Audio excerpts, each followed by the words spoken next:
My name is Erin Cole, and I learned very early in life that love inside a family can be conditional.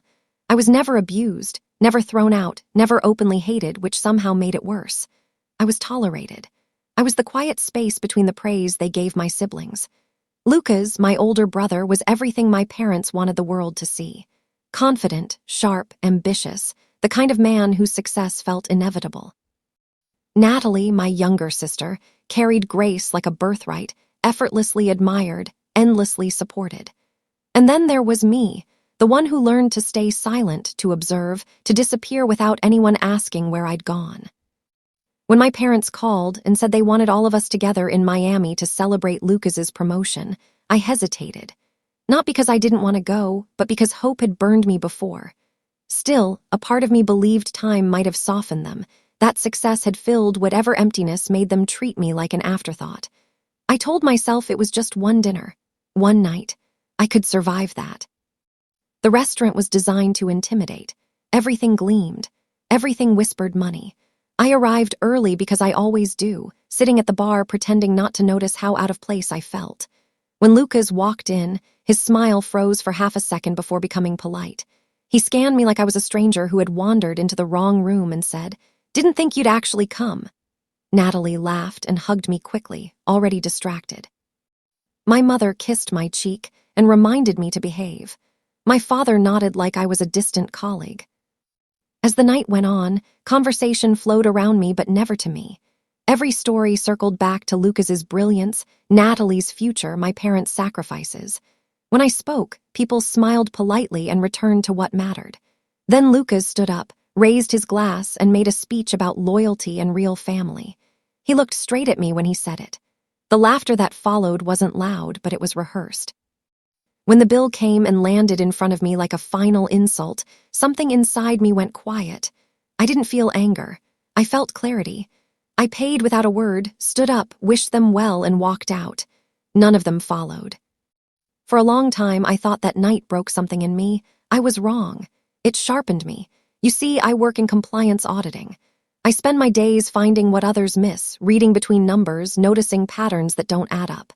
It's not glamorous work, but it teaches you patience. And patience is dangerous when paired with memory. I didn't plan revenge. I simply stopped protecting them in my mind. I went silent. No holidays, no birthdays, no explanations. They didn't reach out. They assumed I was sulking.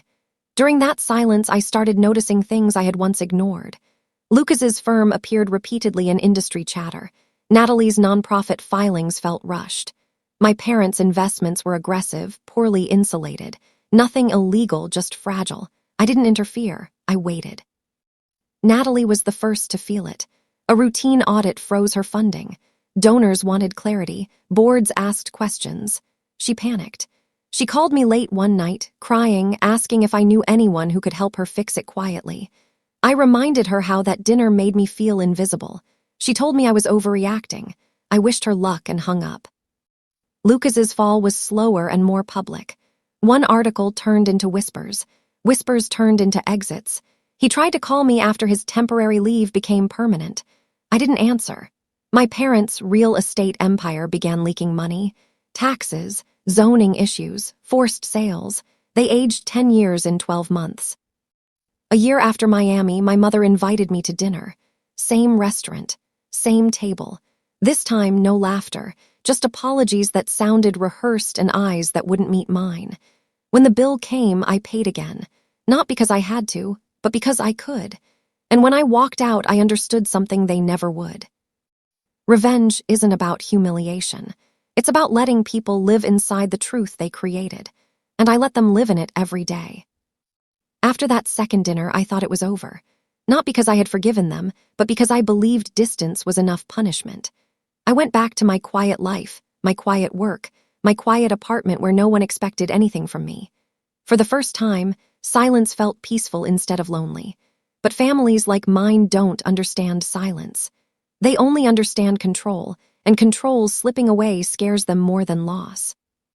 My father called first. He didn't apologize. He never did. He talked about legacy, about how families survive storms together, about how I should be grateful for everything they had allowed me to be part of. He spoke like the past year hadn't happened, like my absence was a phase he could lecture away. When I didn't respond the way he wanted, his voice hardened. He reminded me who paid for my education, who gave me opportunities. He reminded me that without them, I was nothing.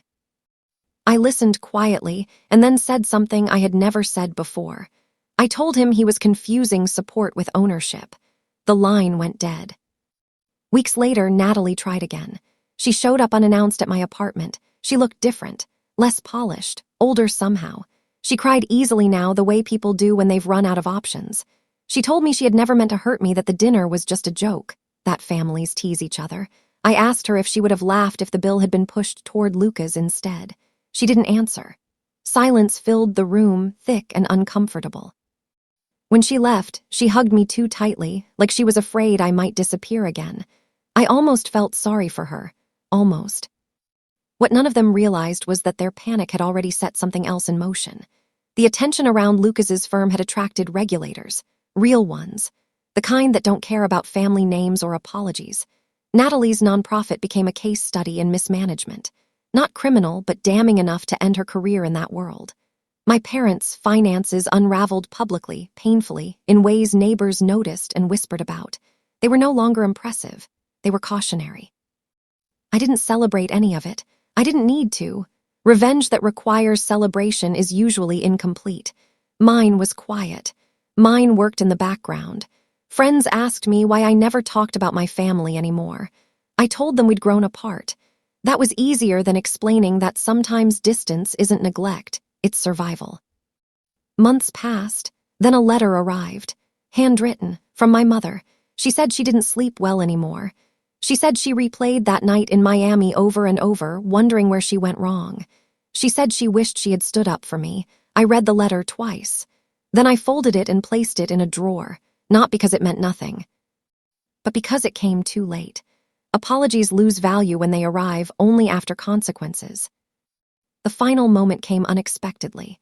I was asked to consult on an external review for a mid-sized firm. When I saw the name, I almost laughed. Lucas had taken a lower position there, far from leadership, far from attention. He didn't know I would be involved until he walked into the conference room and saw me sitting at the table, his face drained of color. He didn't speak to me directly. He didn't have to. Everything he felt was written clearly in his posture, his avoidance, his fear. For the first time in his life, he wasn't protected. He was just another name on a page. I treated him professionally, fairly, no favors, no attacks, just the truth. That was the most painful part for him, because he couldn't accuse me of revenge without admitting guilt. When the review ended, he approached me privately. He asked if I hated him. I told him hatred takes energy, and I had spent enough of my life giving energy to people who didn't deserve it. I walked away from that job lighter than I had felt in years. Not victorious, not proud, just free. I understood then that revenge isn't about watching someone fall to their knees. It's about standing tall where you were once made to feel small. It's about reclaiming your name in rooms where it was once ignored. My family still exists somewhere. We share blood, memories, a past I no longer carry. I don't wish them harm. I don't wish them success either. I wish them understanding, because that's the one thing they never gave me. And if they ever wonder why I stopped trying, why I stopped coming to dinners, why I stopped answering calls, the answer is simple. I finally learned my worth, and I stopped letting them set the price. After that meeting, I didn't feel relief the way people expect you to feel when justice finally balances itself. What I felt was distance, the kind that settles quietly between who you were and who you've become. My family didn't disappear overnight. They lingered like an echo that refuses to fade. Occasional messages, missed calls, indirect apologies that avoided responsibility. They wanted access without accountability. I gave them neither. I had learned that boundaries hurt people who benefited from you having none. Time passed, and with it came a strange reversal. People who once ignored me began seeking my opinion. My work earned recognition. My name carried weight in rooms my family never thought I belonged in. Success didn't arrive loudly. It arrived steadily, brick by brick, built from years of being underestimated. And that's the thing about being invisible for so long. You learn how systems work while everyone else is busy being admired. Then something unexpected happened. A journalist reached out to me, asking about industry ethics, corporate accountability, family-run firms collapsing under pressure. He didn't mention my brother by name, but I knew what he was circling. I declined to comment. Silence, again, did more damage than any accusation ever could. When the article came out, it painted a picture of entitlement, of power protected by family loyalty, of cracks hidden behind expensive dinners and forced smiles. People recognized the pattern. They always do, just too late. Natalie tried one last time. She sent me a long message explaining herself, rewriting history in softer words. She said they never meant to make me feel small, that they assumed I was strong enough to take it, that I should have spoken up. That line stayed with me. You should have spoken up, as if dignity requires permission, as if silence isn't sometimes the only defense you have. I didn't reply. Some conversations don't deserve continuation. My parents downsized quietly. The house that once hosted loud holidays was sold. Traditions dissolved without ceremony. They began telling relatives I was busy, traveling, focused on my career. It was easier than admitting they lost control over the narrative. Control had always been their favorite currency. Without it, they didn't know who they were. Years earlier, I would have felt guilty. I would have tried to fix things. I would have paid another bill, swallowed another joke, accepted another reminder of my place. But humiliation has a shelf life. Once it expires, it turns into something sharper, clarity. And clarity doesn't negotiate. One evening, long after the damage had settled, I ran into Lucas again. Not in a boardroom or restaurant, but in a grocery store, standing in line, holding a basket instead of a briefcase. He looked ordinary, human. He recognized me immediately. We exchanged polite words, nothing more. As I walked away, I realized something that surprised even me. I didn't feel anger. I didn't feel triumph. I felt closure. The kind that doesn't need confrontation to exist. People think revenge is loud. They imagine shouting, exposure, dramatic endings. But real revenge is subtle. It's choosing not to save people who never tried to save you. It's letting consequences land where they belong. It's refusing to play the role you were assigned. My family taught me a lot without ever meaning to. They taught me how power disguises cruelty, how love can be transactional, how laughter can be weaponized. But they also taught me something else, how dangerous it is to underestimate the quiet one. The one watching, the one learning, the one you assume will always pay the bill and walk away. I don't tell this story for sympathy. I tell it because somewhere, someone is sitting at a table where they don't belong, being tested to see how much disrespect they'll tolerate. If that's you, remember this: walking away isn't weakness. Sometimes it's the first move in taking your life back. I paid that night because I could. I walked away because I chose to. And everything that followed happened because they mistook my silence for submission. After that realization, something inside me settled permanently. Not peace exactly, but certainty. The kind that doesn't shake when old memories try to crawl back in. I stopped checking my phone expecting their names to appear. I stopped rehearsing conversations that would never happen. The space they once occupied in my head slowly emptied, and in that silence I began to hear myself for the first time. What I wanted, what I deserved, what I would never accept again. Life didn't suddenly become perfect. It became honest. I worked longer hours not to prove anything, but because my work finally felt like it belonged to me. I moved apartments, not for status, but for distance. New walls, new routines, no echoes of family expectations clinging to the air. People noticed the change. They said I seemed calmer, more confident. They didn't know confidence grows best when no one is actively trying to crush it. Then came the indirect consequences, the kind you never plan for but always recognize. Invitations stopped arriving at my parents' old address. Friends they once impressed stopped calling. The social circle that thrived on appearances quietly dissolved when there was nothing left to admire. My absence wasn't the cause of their downfall, but it removed the last illusion that everything was fine. Families like mine survive on the belief that someone will always clean up the mess. When that person steps away, the mess becomes visible. Natalie eventually disappeared from public view. Her online presence faded, replaced by vague updates and forced positivity. Lucas bounced between roles that never quite fit him, never lasted long enough to rebuild his confidence. He had spent his life being carried by momentum. When it stopped, he didn't know how to walk on his own.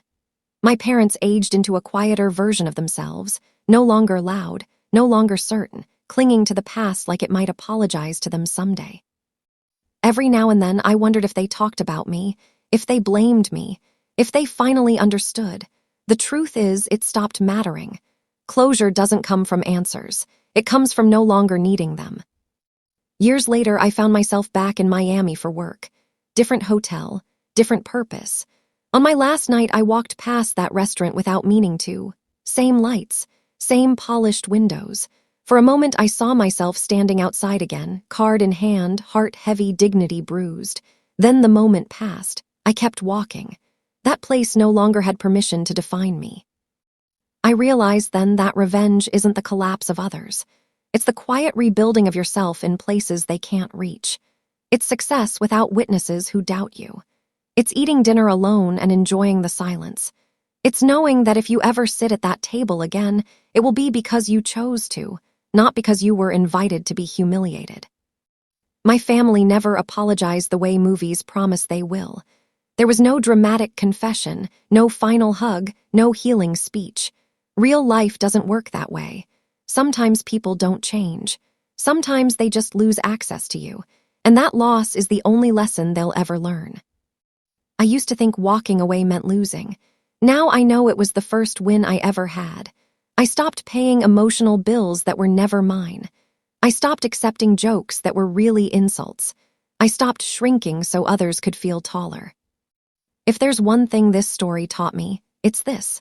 The most dangerous moment in any toxic dynamic is when the quiet one stops explaining, when they stop reacting, when they stop needing to be understood. Because by the time you notice the silence, it's already too late to undo what you did to cause it. I was never the weak one at that table. I was just the patient one. And patience, when combined with self-respect, changes everything. And once that understanding settled in, life began unfolding in ways I never could have planned when I was still trying to earn my place at their table. Opportunities didn't announce themselves dramatically. They appeared quietly, the way most real things do. A recommendation here, a project there, people trusting my judgment without needing to know my last name or my family history. For the first time, my value wasn't measured by comparison. It simply existed. And that changed how I moved through the world. I stopped explaining my past to new people. I stopped using my family as a reference point for who I was. When colleagues talked about parents, siblings, holidays, I listened without the old sting in my chest. Their stories no longer felt like something I had been denied. They were just stories. Mine was different, and different didn't mean broken anymore. It meant forged under pressure. Every so often, something would remind me of them. A song my mother used to play in the car. A phrase my father repeated like a rule. A laugh that sounded a little too much like Natalie's. The memories didn't disappear, but they lost their power. They became facts instead of wounds. And facts can be acknowledged without reopening pain. I heard updates indirectly. Someone mentioned Lucas was thinking of leaving the industry altogether. Someone else said my parents were considering moving somewhere smaller, quieter, somewhere no one knew them. Natalie, apparently, had started over in a completely different field, far away from charity galas and donor dinners. Their lives continued, just not in the way they had imagined. And for the first time, neither did mine. One night, sitting alone with a late dinner and no one waiting for me anywhere, I realized something important. The version of me who walked out of that restaurant years ago would not recognize the man I had become. Back then, I thought survival meant endurance. Now I knew it meant choice. Choosing where to stay, choosing where to leave, choosing who gets access to you. People like to believe family is permanent, unchangeable, immune to consequence. But relationships, even blood ones, survive on behavior, not obligation. I didn't destroy my family. I simply stopped compensating for what they refused to fix. The collapse came from inside them, not from anything I did. Sometimes I imagine that dinner still happening without me, the jokes falling flat, the laughter thinner, the bills sitting awkwardly on the table, no one quite sure who should pick it up. That image doesn't make me smile. It just confirms what I already know. My absence was never the punishment. It was the result.